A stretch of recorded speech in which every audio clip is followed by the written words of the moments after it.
င်းစဉ်လေးတိုင်းလူမိုက်တခိုးချိုးစီးပွားတိုးဆိုတဲ့ခေတ်ဖြစ်နေပြီဗျာနော်ခေတ်ပြက်ကြီးထဲမှာလူဖြစ်နေရတဲ့ကျွန်တော်မျိုးတွေအားလုံး fighting မှာ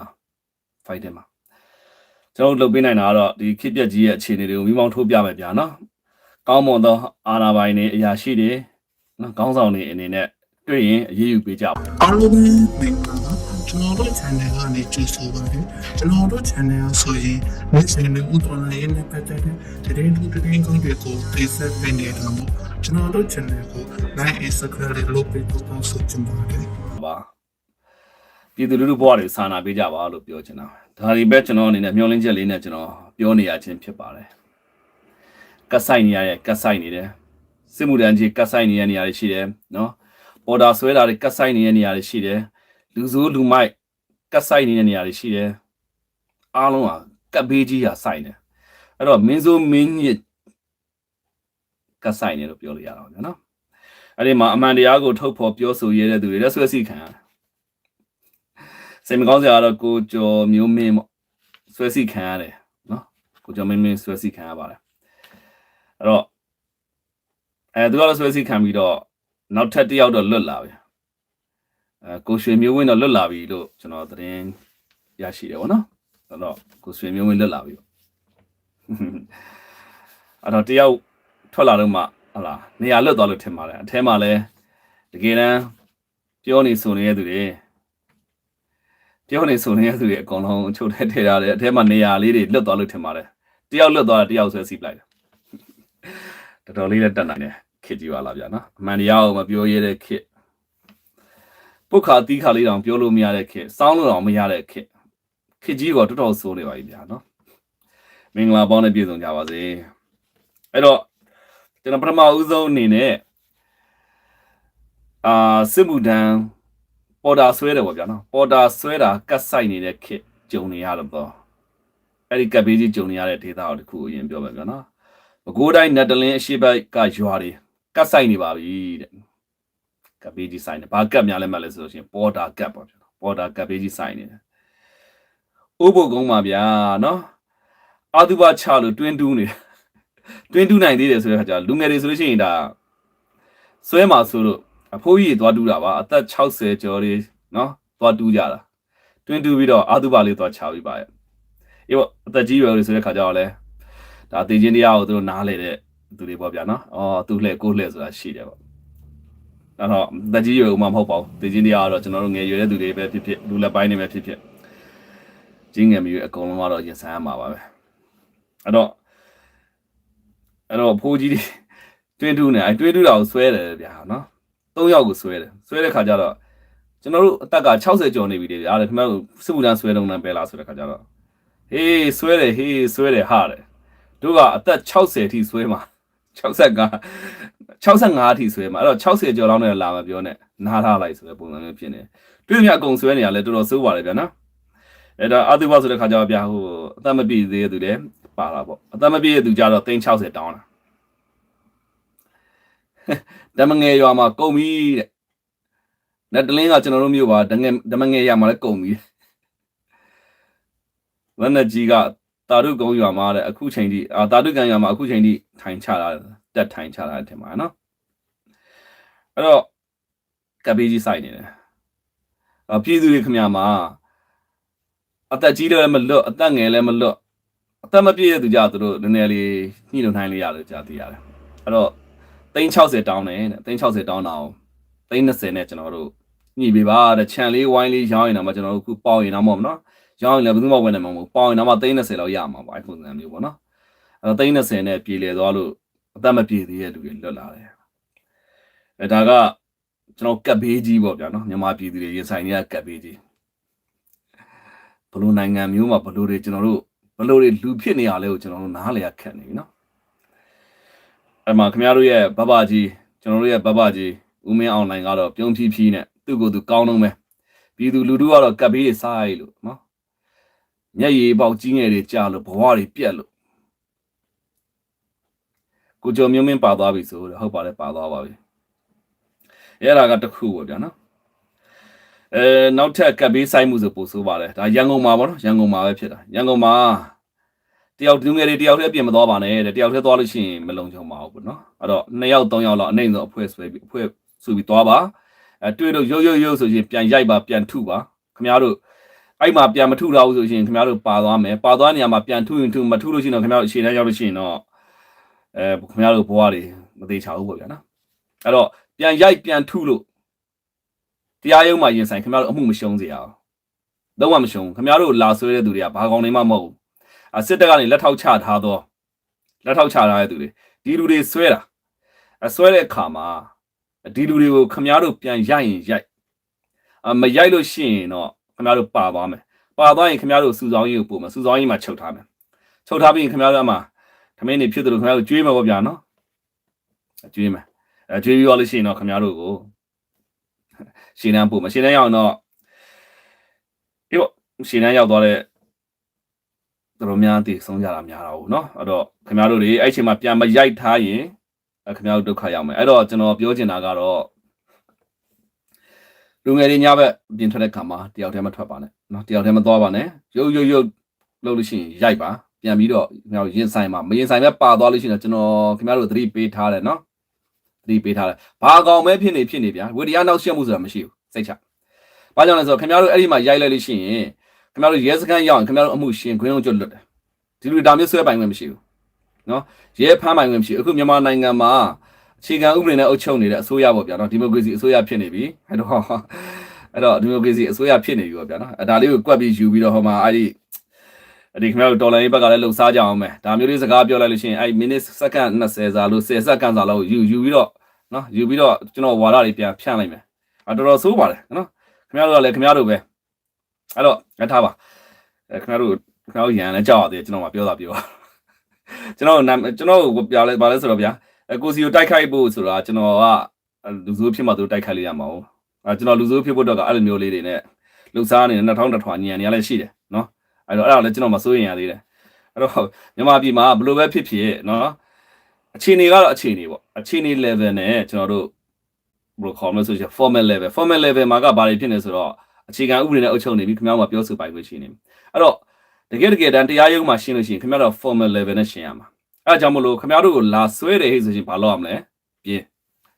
ပြန်ထုဖို့မမေ့နော်အဲ့တော့ပြန်ထ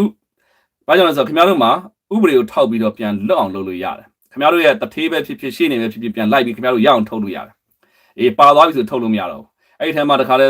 ဟိုကိုပိုင်နံပါတ်ကြပြီဆိုဘာမှထုတ်လို့မရတော့အဲ့လိုမျိုးထုတ်လို့မရပဲအစွဲခံရသူတွေဒုနဲ့ဒေးအများကြီးပါပဲเนาะအများကြီးပါပဲပြန်ထုမှစိတ်ချ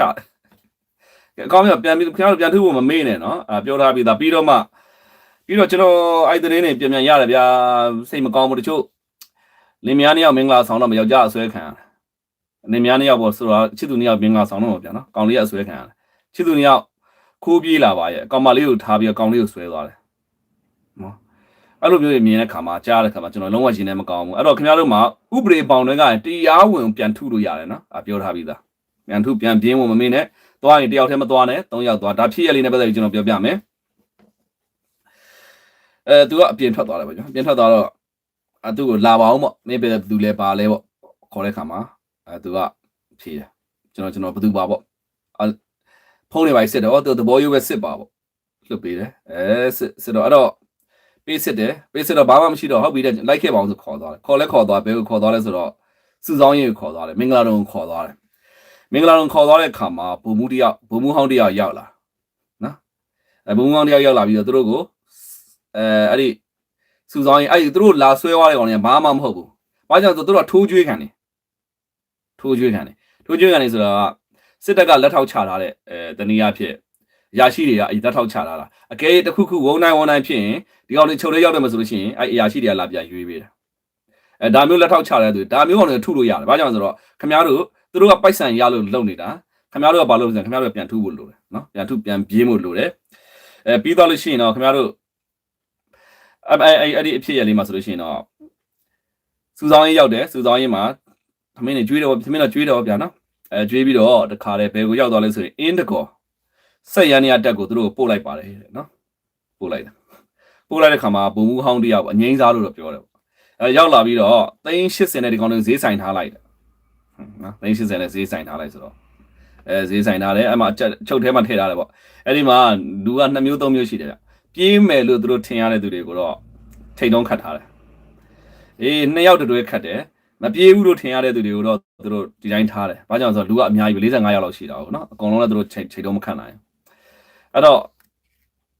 အဆောင်က9ယောက်လောက်နဲ့ထားတဲ့အခါကျတော့အဲ့ဒီစခန်းကိုအဲ့မှာရှိနေတဲ့အထက်ကလူတွေကပြန်ထုပါလေရောပြန်ပြင်းကြပါလေရောနော်တော့ဖွင့်တတ်တဲ့သူတွေပါလာတာဟုတ်သူတို့သွားပြီးတော့ဆွဲလာဒီမှာကောင်းတဲ့သူလည်းဆိုရှိတယ်လားဟိုဘယ်လိုကောင်းမလဲဆိုတော့ဖွင့်ကျွမ်းကျင်တဲ့သူတွေလည်းပါတာအဲ့လိုလူမျိုးတွေပါဝိုင်းပြန်ထုတဲ့သူကို9ယောက်လုံးဘာမှလုပ်လို့မရတော့အကုန်လုံးထွက်ပြေးလာတာပြန်ပြီးတဲ့သူလည်းမိတယ်မနက်ကနေပြီးည9နာရီထိသူတို့ပြေးလိုက်ရတယ်အဲ့တော့သူတို့မှာတော့တခုပဲရှိတာသူတို့အချင်းချင်းပြောတာငါတို့ဒီမှာပြေးရင်လည်းတေကောင်းတေနိုင်တယ်ဒါပေမဲ့ဖန်းခံကောင်းဖန်းခံနိုင်တယ်ဒါပေမဲ့ရှေ့တန်းရောက်တေမှာဆိုတော့သူတို့မှာကြောက်ရွံ့မှုရှိတယ်အဲ့တော့ငါတို့ဘာလုပ်မလဲအကောင်းဆုံးလုပ်နေရတော့အကောင်လုံးပြန်ထုမယ်ကွာတဲ့နော်အဲ့ဆိုအားလုံးလူညီတဲ့ခါကျတော့အဲ့ဆက်ရန်နေရတက်အင်ဒဂေါဆက်ရန်နေရတက်ကနေပြီးတော့သူတို့ထွက်ပြေးလာနိုင်ခဲ့တယ်ပေါ့ဗျာနော်အဲ့တော့ဆိုလိုချင်တာကဘယ်သူမှယုံလို့မရတော့တငယ်ချင်းကခေါ်ပြီးတော့ရောင်းစားလိုက်တာရှိရင်လာပို့ပေးနိုင်တော့30ရတယ်အဲ့တော့ပိုးစုပတ်ဆက်ကိုဒီကျွန်တော်တို့ဒီပေါ်တာဘေးပေါ့ပေါ်တာကတ်ဘေးကြီးอ่ะမြန်မာနိုင်ငံမှာစိုက်ရောက်နေတယ်เนาะအဲ့တော်တော်လေးကိုစိုးပါတယ်အဲ့တော့အားလုံးကိုကျွန်တော်ပြောချင်တယ်320ပေါက်နေပြီကိုမမောင်းတဲ့เนาะအဲ့တော့ဖြစ်ပြနေရတဲ့အားလုံးကတော့အခုတော်တော်ကြီးကိုစိုးနေတယ်ဒီကတ်ဘေးတွေရင်ဆိုင်နေရတာကလူငယ်တွေမှာမျောလင်းချက်တွေမဲ့နေတယ်ဩမြန်မာနိုင်ငံမှာဦးမင်းအောင်လိုင်းပြောသွားပါတယ်လေမြန်မာနိုင်ငံမှာလူဆွမ်းအရင်မြစ်တွေကျွန်တော်တို့ဒါနဲ့ပတ်သက်ပြီးပြောချင်ပါသေးတယ်ပြောမှာနော်ပြောရှိဟောပြ40ထိုင်ပြောတယ်ဗျာဒီပုဂ္ဂိုလ်ကိုလူဆွမ်းအရင်မြစ်ဆိုတော့ကျမ်းမာတန်ဆွမ်းသောရေးချင်းရှိသောလူဆွမ်းအရင်မြစ်ကိုပြောတာအခုမြန်မာနိုင်ငံလူငယ်တွေကဘိန်းစားနဲ့ငပဲ့နဲ့ငရွက်နဲ့နော်အဲ့လိုမျိုးတွေအကုန်လုံးဖြစ်နေပြီနော်ဘိန်းစားငပဲ့ငရွက်ဒါတွေပဲရှိတော့တယ်တော်တော်များများဖြစ်နေတာပေါ့ဗျာနော်အကုန်လုံးတော့မဟုတ်ပါဘူးအဲ့တော့လူငယ်တွေအခန်းကဏ္ဍမြန်မာနိုင်ငံရဲ့လုံသားအင်အားလုံသားစည်းကွက်ကိုတနည်းအားဖြင့်ပေါ့ဗျာနော်လုံသားခေါင်းမဦးမင်းအောင်လားအဲ့ဒီရီမန်းချက်သူ့မှာရှိတယ်မြန်မာနိုင်ငံရဲ့လုံသားစည်းကွက်စည်းချိုတယ်ပေါ့အဲ့တော့လုံသားခေါင်းဖြစ်နေသူကသူ့လုံသားကိုသူပြန်ကြည့်ပါဦးနော်ဘိန်းဆွဲတဲ့သူတွေနော်ကေဆွဲနေတဲ့သူတွေ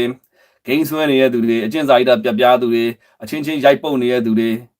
မြန်မာနိုင်ငံမှာအဲ့လိုမှမလုပ်ဘဲနဲ့ဟလာမမိုက်မကန်းလို့ရှိနေမြန်မာနိုင်ငံမှာရှင်သန်မှုမလွယ်ဘူးအဲ့လိုအခြေအနေမျိုးဖြစ်နေတာကိုဦးမင်းအောင်လှိုင်သူ့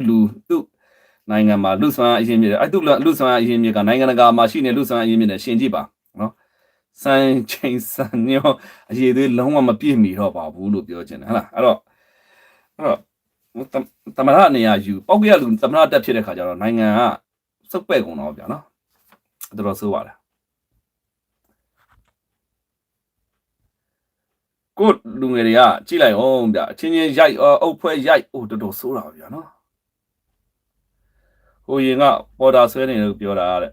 ဘောမတွေကမဟုတ်ဘူးဆိုပြီးတော့ဝါဒဖြန့်တာအခုကြတော့ပဲလို့လဲအဲ့တော့လူရုပ်မာတွေကနိုင်ငံကိုအုပ်ချုပ်နေတော့တောကြောင်လက်ကောင်းခတ်ပြီးနိုင်ငံပျက်စီးနေပြီဟုတ်တယ်အရှိတရားတိုင်းကျွန်တော်ပြောမှာပေါ့နော်အဲ့တော့ဒါကစစ်မှုတန်းဘေးကပ်ဘေးဆိုင်နေတာအဲ့တော့ဦးမင်းအောင်လည်းအုပ်ချုပ်တဲ့နိုင်ငံမှာဒါလည်းသူတို့မရှင်းဘူးရှင်းချင်းလည်းမပြုတ်ဘူးဒါမျိုးပြောလိုက်တော့ဟိုတနေ့ကဒီဒါနဲ့ပတ်သက်ပြီးညှိတာဖြစ်မှာပါကျွန်တော်ကြည့်ရတော့ကိုကျော်မျိုးမင်းအခုလိုမျိုးပေါ့ကျွန်တော်ကြည့်တာတော့ဟိုကိုကျော်မျိုးမင်းခံဝင်လောက်ထိုးပြီးပြန်လွတ်လာမယ်လို့ကျွန်တော်မျှော်လင့်တယ်နော်ဒါမျိုးမျှော်လင့်တယ်ဘာကြောင့်လဲဆိုတော့ကိုကျော်စိုးဦးဆိုဒါမျိုးအချိန်ချင်းခံခဲ့ရအချိန်ချင်းခံပြီးနောက်ပိုင်းကိုကျော်စိုးဦးလုံးဝတက်မှတ်ရဲတဲ့ဘိုးကတော့မရောက်တဲ့ဘိုးကရောက်သွားတာဘာကြောင့်လဲဆိုတော့တနည်းအားဖြင့်ခေါ်မေးတယ်ခေါ်စစ်တယ်ခေါ်ပြီးတော့ထိမ့်တယ်ဟဲ့ဆိုရင်တနည်းအားဖြင့်ဘောမဇက်သွင်းတာပါနော်ဘောမဇက်သွင်းမင်းမဟုတ်လားဆိုတော့ဇက်သွင်းတာပါအဝေးမကြည့်ပါနဲ့ဒါမျိုးဇက်သွင်းခံတာဘယ်နှယောက်ရှိလဲဆိုကျွန်တော်ပြောပြမယ်နော်ပထမဦးဆုံးသွင်းခံတာကိုကျော်စိုးတစ်ခေါက်သွင်းခံနှစ်ခေါက်သွင်းခံတာခေါက်သွင်းတဲ့ခါကျသူလဲဘောမဇက်ဝင်သွားတာပါနော်ဘောမဇက်ဝင်သွားတယ်ဒုတိယအသွင်းခံရတာကကျွန်တော်ကြည့်တာဘူးလက်ဦးလာဆွေလည်းသူလည်းပြောပါတယ်သူလည်းပြောတယ်ပြောချင်တယ်ဒါပေမဲ့အဲ့လိုပြောတော့မယ်ခေါ်မဆိုတော့အယောင်ပြောင်းတော့မယ်ပဲဖြစ်ပေါ့နော်ပြည်သူဘက်ကရက်တည်တော့မယ်ဆိုလို့ရှိရင်တခါလဲ ထိန်းသိမ်းခေါ်ယူပြီးတော့ဘောမဇက်သွင်းပါလိမ့်ဘောမဇက်သွင်းအခုလဲကိုကျော်မျိုးမင်းအခုဘောမဇက်သွင်းနေပါပြီအချင်းမနေသူ့အနေနဲ့မရင်မအောင်လားမလားဆိုတဲ့ပုံစံမျိုးမှာဇက်သွင်းနေကောင်း brain wash လုပ်နေပြီအဲ့တော့ brain wash လုပ်ပြီးပြန်လွတ်မယ်လို့ကျွန်တော်ယူဆတော့နော်အဲ့တော့ brain wash လုပ်ပြီးရင်တို့ပြန်ပြီးတော့လွတ်ပါလိမ့်မယ်နော်အဲ့ဒါတခုပေါ့ဗျာနော်အဲ့တော့ဒါကသူညိတာလည်းတခုတော့ဖြစ်နိုင်ပါတယ်ကျွန်တော်တို့ရဲကိုတခါတည်းဒီစစ်မှုထမ်းဆွဲတဲ့ကိစ္စတွေဒါတွေကိုသူကဖြောင်းမတ်ပြောလာတဲ့အခါမှာတော့ကိုကျော်မျိုးဝင်းခင်ဗျာမှာအခုတင်းဆောင်းတော့မဲ့ပုံစံမျိုးဖြစ်သွားတာဟုတ်တင်းဆောင်းတော့မဲ့သူတို့ဘောလန်ကနေတင်းဆောင်းတော့မဲ့အခြေအနေမှာသူတို့ပြန်ထိန်းသိမ်းရပါတယ်ထိန်းသိမ်းပြီးရင်တရက်နှစ်ရက်နေပြန်လွတ်မယ်လွတ်ရင်ပြင်ရောက်လာလို့ရှိရင်ချက်ချင်းနိုင်ငံပြန်ပြီးတော့နော်အဲ့တော့အကြီးတန်းနေကြသူတို့ထိန်းသိမ်းတယ်ပြန်လွတ်ပါတယ်နော်ကိုကျော်စိုးလည်းဟိုမှာအထက်မှာနည်းနည်း brain wash လုပ်ပြီးပြန်လွတ်ပေးလိုက်တယ်ကိုဦးလာဆွေကြီးကိုလည်း brain wash လုပ်ပြီးပြန်လွတ်ပေးလိုက်တယ်လို့ကိုကျော်စိုးလည်း brain wash လုပ်ပြီးပြန်လွတ်ခံရတယ်မယ်လို့ကျွန်တော်ယူဆပါတယ်နော်အဲ့တော့ခုတော့ကိုရွှေမျိုးဝင်းလွတ်လာပြီလို့ကြားသိရတယ်ကိုကျော်မျိုးဝင်းဆိုတာလည်းခင်ဗျားသိချင်မှသိလိမ့်မယ်သူကလိုက်နေပါတယ်သူလည်းဗျာမင်းသားဘယ်လိုလဲကိုဘယ်လိုလဲမင်းသားတယောက်ရှိရလေကျွန်တော်လည်းအဲ့နာမည်တွေကနည်းနည်းခတ်တယ်ကျွန်တော်နာမည်မှတ်မိကြောက်စိတ်မဆိုးနဲ့နော်ကျွန်တော်ခါကြကျွန်တော်နာမည်တွေကများတဲ့ခါကြကြက်သွားခင်ဗျားလည်းနာမည်ကလေခင်ဗျားတို့ခတ်တာလေဒီရင်မကွဲပဲကွဲပါအဲ့လိုမျိုးပေါ့နာမည်တွေကဟိုသားလေးဒီသားလေးဆိုတဲ့ခါကျကျွန်တော်မှနာမည်တွေကများတယ်မှတ်သားထားနော်အဲ့တော့ကိုရှင်မျိုးဝင်းကအဲ့လိုမျိုးပေါ့မင်းသားတယောက်နဲ့သူက live လွှင့်ပါလေကိုမင်းအောင်ဆိုနဲ့ live လွှင့်တယ်နော်အဲ့လိုနဲ့ပုံကတော့ပြန်လွတ်လာပြီးတော့ကြာသိရတယ်အဲ့တော့သူလည်းအထဲမှာပုံစံသွင်းလိုက်ပြီလားတော့မသိဘူးပုံစံသွင်းလိုက်ပြီလားမသွင်းလိုက်ဘူးလားဆိုတော့ကျွန်တော်မသိဘူးလေဒါပေမဲ့ဒီဘက်ကိုပညာကိုရွှေမျိုးဝင်းကဉာဏ်ပညာထက်မြက်တဲ့သူတယောက်ပါအမှန်တရားနဲ့ပတ်သက်ပြီးတော့သူဘယ်တော့မှနောက်ဆုံးမယ်လို့တော့ကျွန်တော်မထင်ဘူးခဏပေါ့နော်သူတစ်ခေါက်လည်းမဟုတ်ပါဘူးနှစ်ခေါက်လည်းမဟုတ်ပါဘူးသူထိတာနော်အဲ့တော့အဲ့ဒါကတခုပေါ့ဗျာနော်အဲ့ဒီကပ်ပေးကြီးကိုရင်ဆိုင်နေရပြီ